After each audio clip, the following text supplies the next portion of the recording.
मुळात आपण असं म्हणतो की भाषण कलाच नाही, कुठलंही क्षेत्र घ्या, ते शिकण्यासाठी वयाचं बंधन नसतं. म्हणजे आपण 40शी नंतर, आता बघा तुम्ही आणि संदीप इनामकी जी ज्या क्षेत्राशी निगडित आहेत, त्या अभिनय क्षेत्र, चित्रपट माध्यमात आपण पाहिले की अनेकांनी 40शी 50शी नंतर आपलं करिअर सुरू केलं. अमरीश पुरी असेल, बोमन इराणी असेल.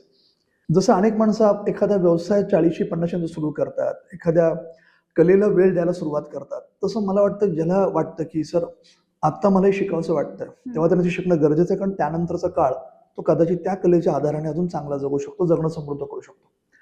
आपल्याकडे अगदी वय वर्ष 10-11 पासून सुद्धा काही मंडळी म्हणजे मुलं येतात जी 4थी-5वीला आहेत, आणि अगदी 65-70 वय असलेली सुद्धा मंडळी आलेली आहेत.